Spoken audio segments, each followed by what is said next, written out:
Amém. Vamos ler a partir do capítulo 29 de Gênesis, dando sequência ao estudo, aos devocionais da série de Gênesis.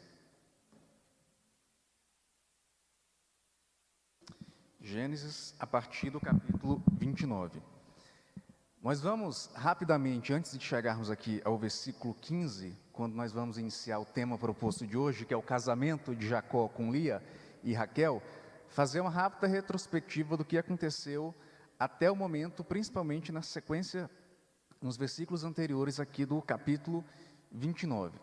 Semana passada, quem esteve aqui pela manhã deve se lembrar, o irmão Nicolas, ele falou do encontro de Jacó com a Raquel. E ali naquele contexto, naquele cenário, Jacó estava ali a caminho ali do Oriente, e ali na região ali do poço, ele encontrou com os pastores, e na sequência se chegou Raquel, então ali eles tiveram o primeiro contato. Eu queria, nessa manhã, inicialmente ler o texto a partir do versículo 13 até o versículo 30, e na sequência, então, a gente faz aqui as aplicações ao texto. Vamos ler, então, Gênesis 29, a partir do 13. Tendo Labão ouvido as novas de Jacó, filho de sua irmã, correu-lhe ao encontro, abraçou-o, beijou-o e o levou para casa. E contou Jacó a Labão os acontecimentos de sua viagem. Disse-lhe Labão: de fato, és meu osso e minha carne. E Jacó, pelo espaço de um mês, permaneceu com ele. Depois disse Labão a Jacó: acaso, por seres meu parente, irás servir-me de graça? Dize-me, qual será o teu salário? Ora, Labão tinha duas filhas, Lia, a mais velha, e Raquel, a mais moça. Lia tinha os olhos baços, porém Raquel era formosa de porte e de semblante. Jacó amava a Raquel e disse: 7 anos te servirei por tua filha mais moça Raquel. Respondeu-lhe Labão: melhor é que eu a te dê, em vez de dá-la a outro homem. Fica, pois, comigo. Assim, por amor a Raquel, serviu Jacó 7 anos, e estes lhe pareceram como poucos dias pelo muito que a amava. Disse Jacó a Labão: dá-me minha mulher, pois já venceu o prazo, para que me case com ela.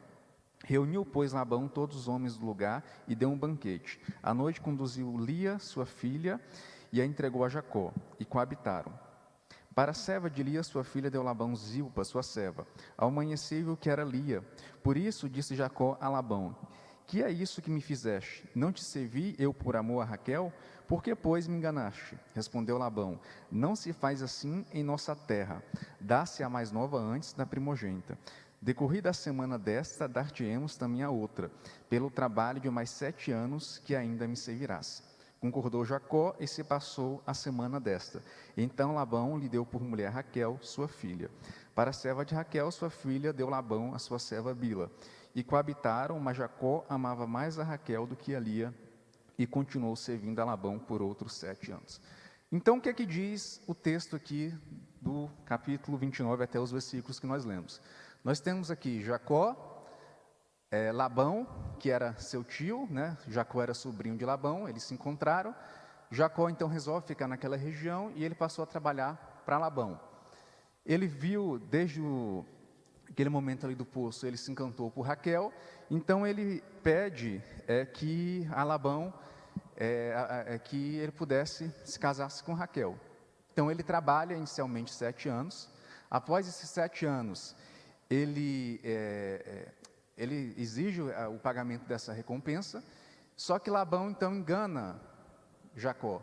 Ao invés de entregar Raquel, ele entrega Lia, e aí ele faz uma explicação, como se fosse ali os asteriscos, ali, as letrinhas pequenas dos contratos, Ok, eu te prometi, só que antes da mais nova tem a mais velha, e nós temos uma lei, ela tem que ser seguida, a primogênita tem que vir antes da primeira.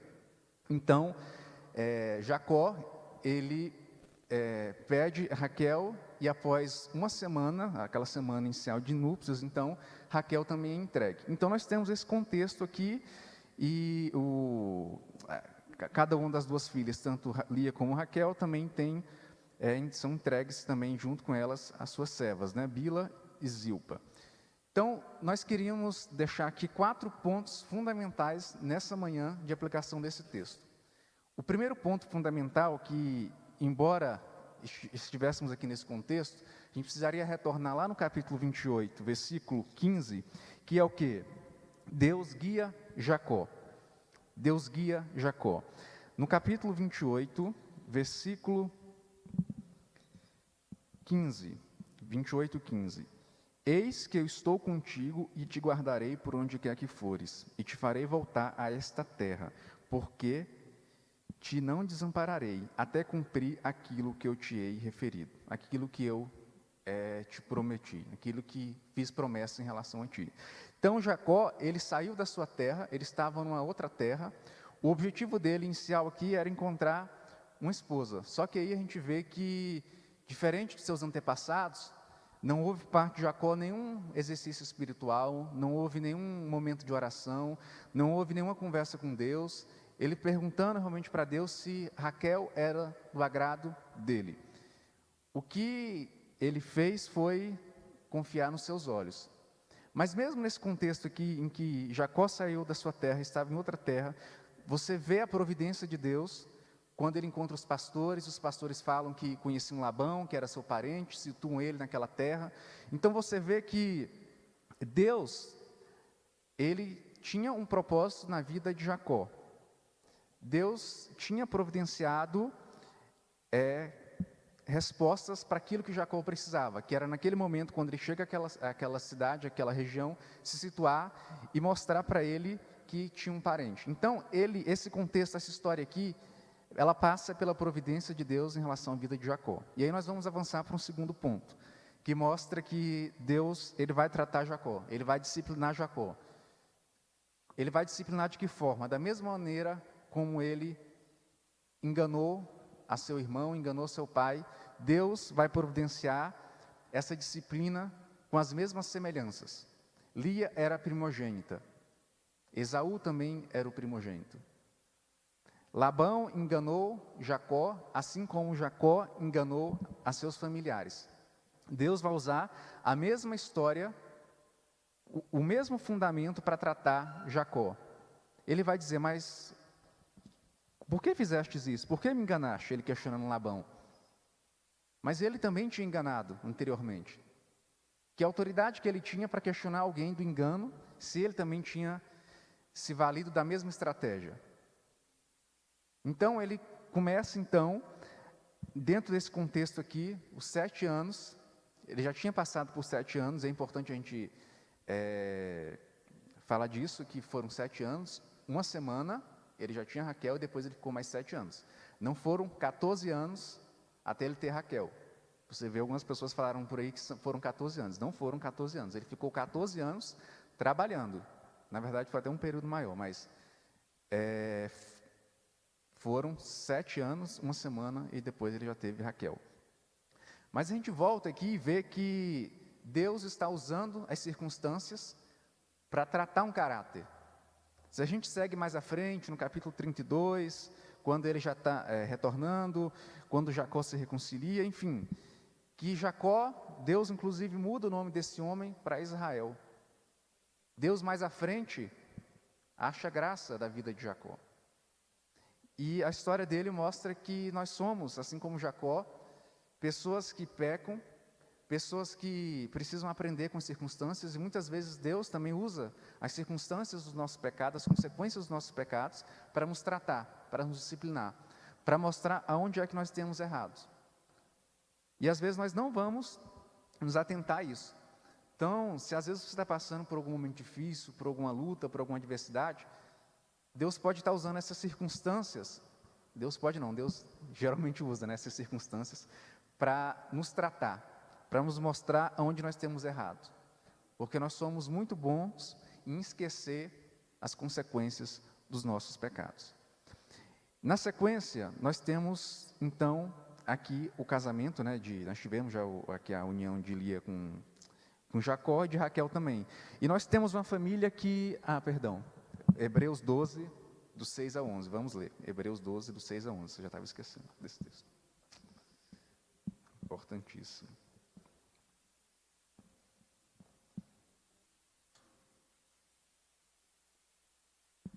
Hebreus 12, do 6 a 11.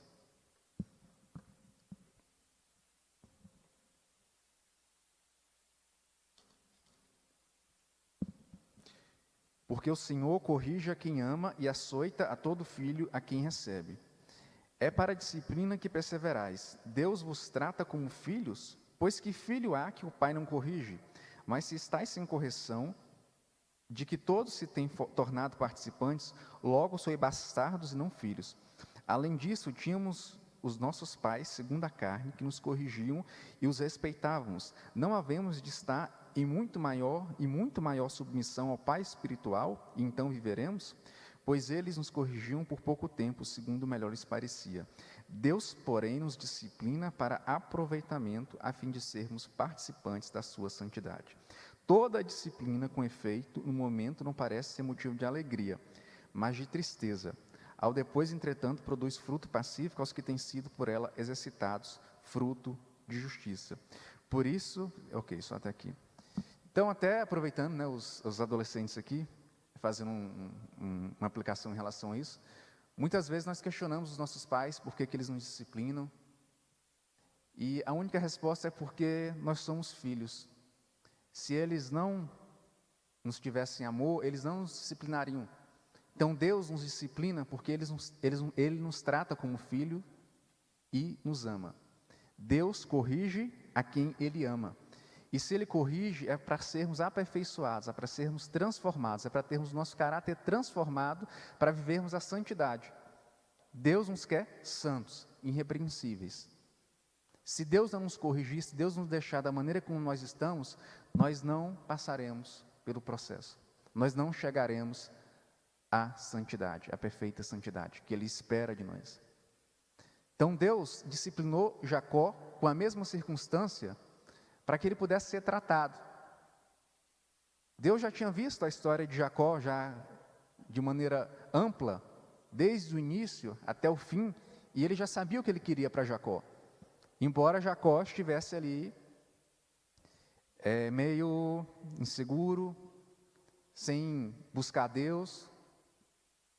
E aí nós vamos ver agora como isso vai se refletir no seu lar. Um homem que não se posicionou, um homem que não exerceu a liderança, e aí começa agora uma guerra. Vários filhos começam a vir. E a gente vai ver que depois esses filhos, o porquê desses filhos, né? Então nós temos aqui um lar sem líder e a guerra dos filhos.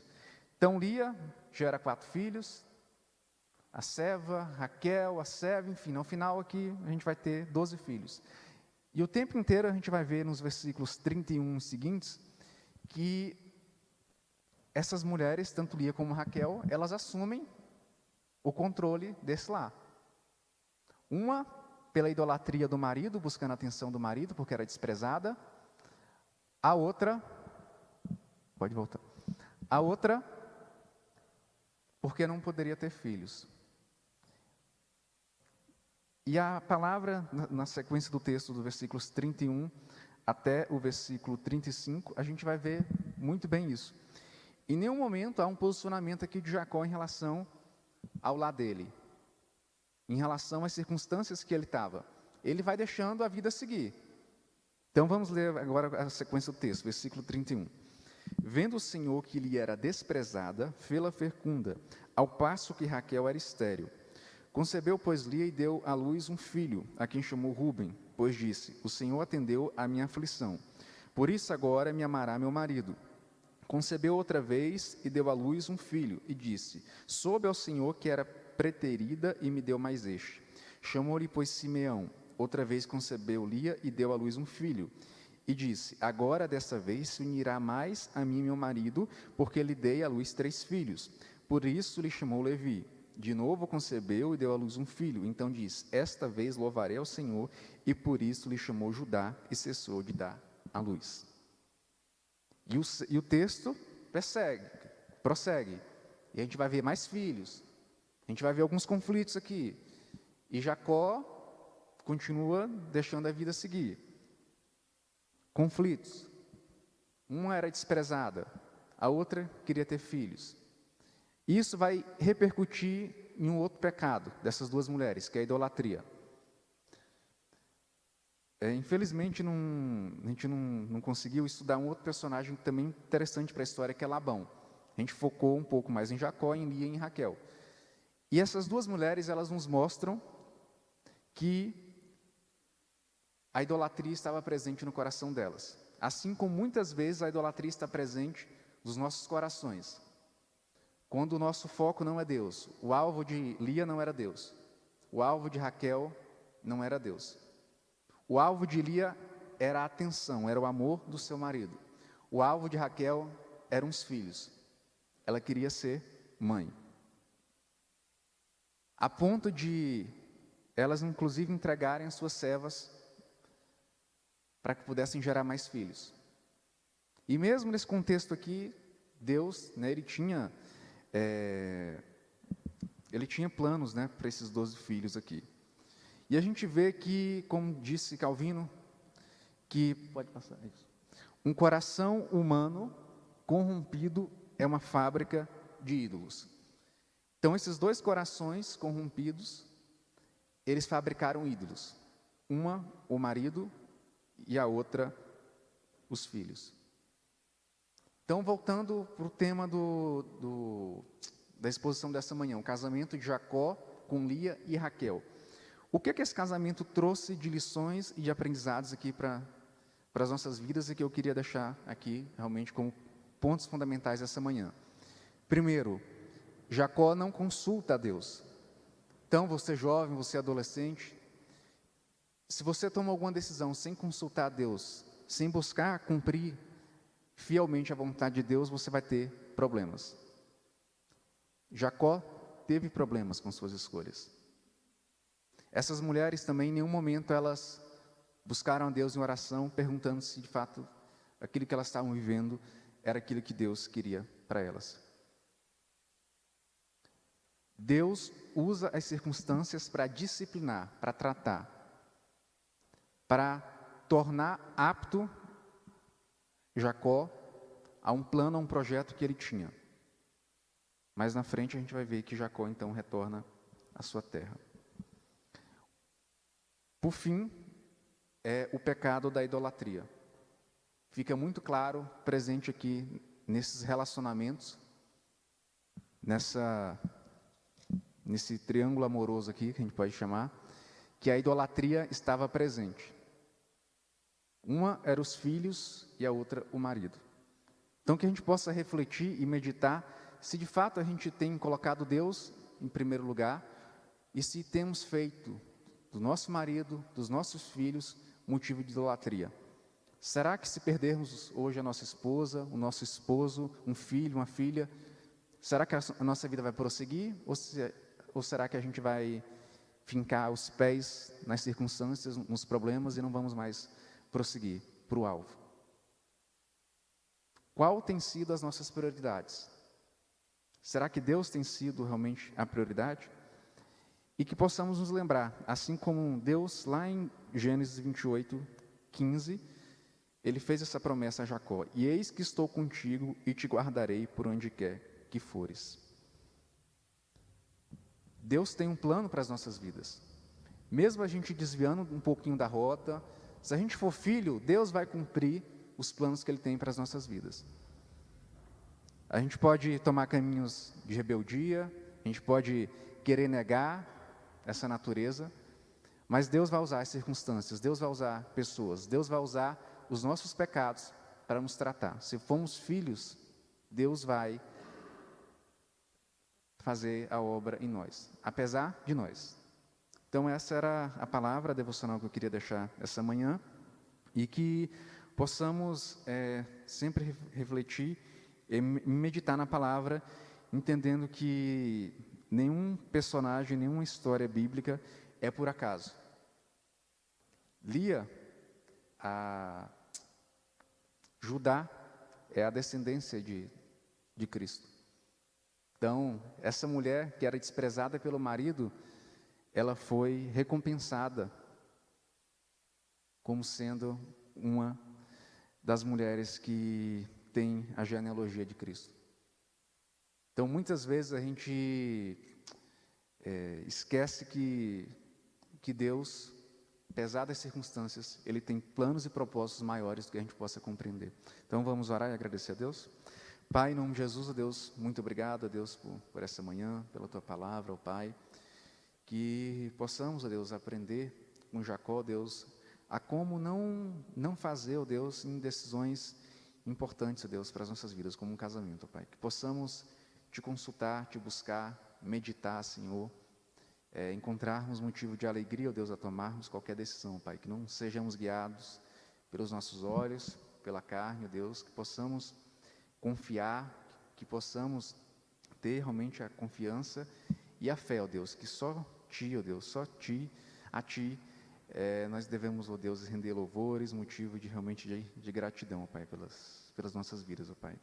Que os ídolos, ó Deus, que estão nos nossos corações, ó Deus, a família, os filhos, a atenção, ó Deus, tantos sentimentos, ó Pai, o egoísmo, ó Deus, a vaidade, ó Deus, que tudo isso, ó Deus, possa ser quebrado no nosso coração, da nossa mente, que o Senhor possa nos fazer, ó Deus, crentes, ó Deus, verdadeiros, crentes que estão aperfeiçoados diariamente por Ti, Senhor.